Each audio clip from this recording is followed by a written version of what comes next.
Hello everyone, good morning. आज के class में आप लोग को स्वागत है। क्लाइमेक्स कॉम्पिटिटिव क्लास में आप लोग को मोस्ट वेलकम है। आज मैं आप लोग के सामने करेंट अफेयर्स का मोस्ट इम्पोर्टेंट क्वेश्चंस लेकर आ रहा हूँ।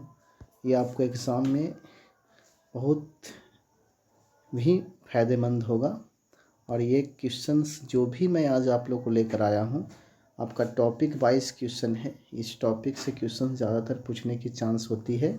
हम इसको बहुत अच्छा से पढ़े हैं, उसके बाद मैं आप लोग को बताने का प्रयास कर रहा हूँ, क्योंकि ये सब करेंट अफेयर्स आप लोग को जो एग्ज़ाम होने वाला है एनटीपीसी का और आरआरबी का, इसलिए ये सब क्वेश्चंस को एग्ज़ाम को देखते भर में ऐसे क्वेश्चंस हम लेकर आ रहा हूँ। और ये क्वेश्चन मैं आप लोग को पर डे मैं बताऊँगा। पर डे आपका मॉर्निंग में 6 बजे से ये आपका वीडियो अपलोड करेंगे हम, जो आप लोग को रेगुलर बेस्ट में आपका होगा। ठीक है, तो अगर आप चैनल से नए जुड़े हैं तो प्लीज़ चैनल को सब्सक्राइब कीजिएगा और क्लास को लाइक ज़रूर कीजिएगा आप लोग प्लीज़। ठीक है, तो आज का फर्स्ट क्वेश्चन देखते हैं। आज का पहला क्वेश्चन देखिए क्या कहता है। थोड़ा सा क्वेश्चंस को देखिएगा क्या कह रहा है।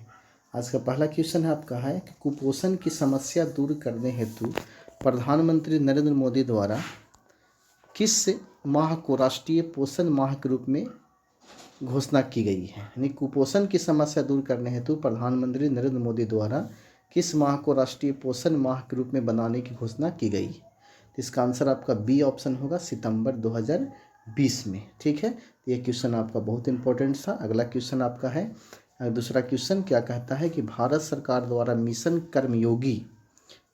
कर्मयोगी ध्यान दीजिएगा नामक राष्ट्रीय कार्यक्रम शुरू किया गया। इसका संबंध है, तो सबसे इम्पोर्टेंट चीज़ है सिविल सेवकों के लिए।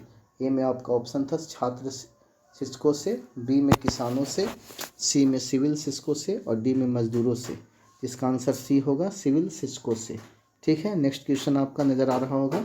तीसरा क्वेश्चन कि केंद्रीय मंत्रिमंडल ने जम्मू कश्मीर में कितनी भाषाओं को आधिकारिक भाषा के रूप में मंजूरी दी है। तो इसका आंसर ए में है 2, बी में है 3, सी में है 5। तो इसका 5 आंसर होगा और डी में आपका 6 था, तो 5 आप इसको याद कीजिएगा। ठीक है, अगला क्वेश्चन देखिए किस प्रकार से पूछा गया। चौथा क्वेश्चन क्या कहता है कि राष्ट्रीय नई शिक्षा नीति लागू करने वाला देश का पहला राज्य कौन बना। तो देश का पहला राज्य कौन बना है। ए में मध्य प्रदेश है, बी में हिमाचल प्रदेश है, सी में उत्तराखंड और डी में गुजरात। तो आप लोग जानते हैं कि इसका आंसर हिमाचल प्रदेश होगा। तो आप लोग बताइए कि हिमाचल प्रदेश की राजधानी कहाँ होती है। तो शिमला होती है। ठीक है, अगला क्वेश्चन है आपके पास है कि वर्ष 2021 में आयोजित, पाँचवा क्वेश्चन है कि वर्ष 2021 में आयोजित होने वाले खेलो इंडिया यूथ गेम्स, ध्यान दीजिएगा, खेलो इंडिया यूथ गेम्स के चौथे संस्करण का मेजबानी किस देश को सौंपी गई है। खेलो इंडिया यूथ गेम्स के चौथे संस्करण की मेजबानी किस देश को सौंपी गई है। तो ए में आपका ऑप्शन है पंजाब, बी में है महाराष्ट्र, सी में है हरियाणा और डी में है उड़ीसा। तो इसका आंसर आपको पता है, हरियाणा होगा। C option is correct answer होगा। इसका आंसर क्या होगा, हरियाणा। तो ध्यान दीजिएगा, हरियाणा। लास्ट में हम एक क्वेश्चन आपको होमवर्क के रूप में देंगे, जिसका आंसर आप कमेंट बॉक्स में दीजिएगा। ठीक है, छठा क्वेश्चन देखिए कि मध्य प्रदेश के राज्यपाल लालजी टंडन की मृत्यु के बाद उसके स्थान पर यह कार्यभार सौंपा गया, किसको दिया गया। कि मध्य प्रदेश के राज्यपाल जो है लालजी टंडन की मृत्यु के बाद उनके स्थान पर यह कार्यभार सौंपा गया। तो ए में आनंदीबेन पटेल है, बी में भगत सिंह कोश्यारी है, सी में सत्यपाल मलिक है, डी में कलराज मिश्र है। तो इसका आंसर ए होगा, आनंदीबेन पटेल। ठीक है, ए इज करेक्ट आंसर है, आनंदीबेन पटेल। ठीक है, अगला क्वेश्चन नंबर 7, नीति आयोग द्वारा जारी आकांक्षी जिला डेटिंग रैंकिंग 2020 के तहत किस जिले को प्रथम स्थान प्राप्त हुआ है। यानी नीति आयोग द्वारा जारी आकांक्षी जिला डेल्टा रैंकिंग 2020 के तहत किस जिले को प्रथम स्थान प्राप्त हुआ है। तो ए में है रिभोई, बी में है सुकमा, सी में है बीजापुर और डी में है भरचाई। इसका आंसर आपका बीजापुर होगा, सी ऑप्शन। ठीक है, 7 क्वेश्चन कहाँ आंसर होगा, बीजापुर इसका करेक्ट आंसर होगा। ठीक है, अगला क्वेश्चन देखिएगा। फ्रांस के नए प्रधानमंत्री के रूप में किसे नियुक्त किया गया?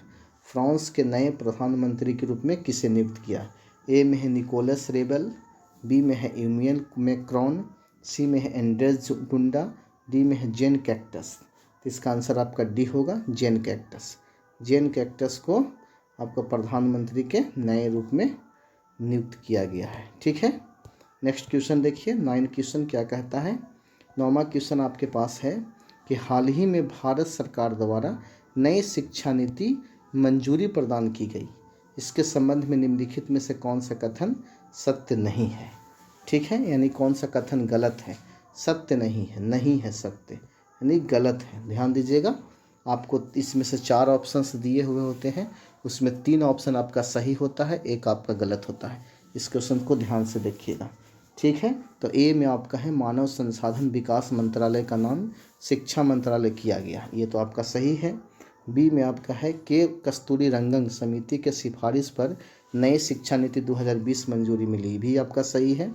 स्कूलों में 10+2 के स्थान पर 5+3+3+4 की फॉर्मेट अपनाया, ये भी सही है। शिक्षा पर जीडीपी 8% खर्च करना चाहिए, ये आपका गलत हो जाएगा।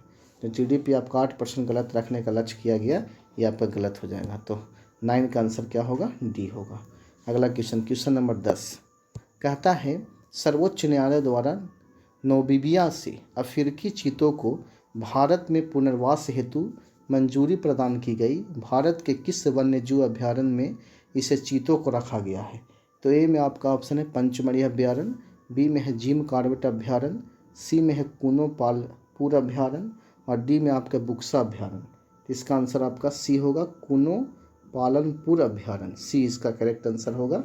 ठीक है, अगला question, question number 11 overdraft saving the Indian saver पुस्तक के लेखक कौन है? बहुत इंपॉर्टेंट क्वेश्चन, बहुत इंपॉर्टेंट क्वेश्चन है ये, और ये क्वेश्चन आने की संभावना आपका 98% होती है ऐसे क्वेश्चन में। ठीक, कहता है overdraft saving the Indian saver पुस्तक के लेखक कौन है? ए में आपका है उर्जित पटेल, बी में है रघुराम राजन, सी में है डॉक्टर हर्षवर्धन, डी में है आरसी भार्गव। तो इसका आंसर ए होगा, उर्जित पटेल। ठीक है, अगला question, question number 12 Chabahar railway परियोजनाओं के संबंध में निम्नलिखित कथनों पर विचार करें। कहता है यह भारत, अफगानिस्तान और ईरान के मध्य त्रिपक्षीय समझौते का हिस्सा है। और दूसरा कहता है कि वर्ष 2016 में समझौते पर हस्ताक्षर किए गए। तो यहाँ से आपका 1 भी सही है, 2 भी सही है। इसके तहत 628 किलोमीटर लंबी चाहेदार लाइन के लिए ट्रिक बिछाई गई है, ट्रैक, ये भी आपका सही है। इसलिए आपका डी ऑप्शन इस करेक्ट ऑप्शन है। ठीक है, अगला क्वेश्चन, क्वेश्चन नंबर 13 आज़ाद पटन और कोहान जल विद्युत परियोजनाओं के निर्माण को लेकर किन 2 देशों के मध्य हस्ताक्षर हुए हैं? तो इसका आंसर आपका है 13 का ए ऑप्शन में है भारत और बांग्लादेश, बी में आपका है भारत अफगानिस्तान, सी में है चीन और भारत पाकिस्तान और चीन और नेपाल। तो इसका आंसर आपका चीन और पाकिस्तान होगा, यानी सी इसका करेक्ट आंसर होगा। ठीक है, एक क्वेश्चन हमको होमवर्क के रूप में दे रहे हैं और वह क्वेश्चन इस प्रकार से आप देख रहे होंगे। एक क्वेश्चन नंबर 14 आपको बना के लाना है, इसका आंसर आपको कमेंट बॉक्स में लेना है क्वेश्चन नंबर 14 का। इसको आप लोग जरूर बनाइएगा। कहता है कि संयुक्त राष्ट्र महासचिव एंटोनियो गुटेरेस ने अपने नए सलाहकार समूह में किस भारतीयों को शामिल करने हेतु नामित किया है? ए में आपका है शोभा शेखर, बी में है रघुराम राजन, सी में है अर्चना सोरेन और डी में है अश्विन भाटिया। तो इसका आंसर आप कमेंट बॉक्स में ज़रूर दीजिएगा। ठीक है, कल के सेशन में ऐसे क्वेश्चंस का हम आंसर बताएंगे, यानी क्वेश्चन नंबर 14 का आंसर आप लोग ज़रूर कमेंट बॉक्स में दीजिएगा। कल पुनः मैं आप लोग को 6 बजे पहले इसका आंसर हम कराएंगे, उसके बाद नेक्स्ट क्वेश्चन देंगे। पर डे आपको एक क्वेश्चन होमवर्क देंगे। ठीक है, तो मिलते हैं कल क्लास में। Thank you, bye.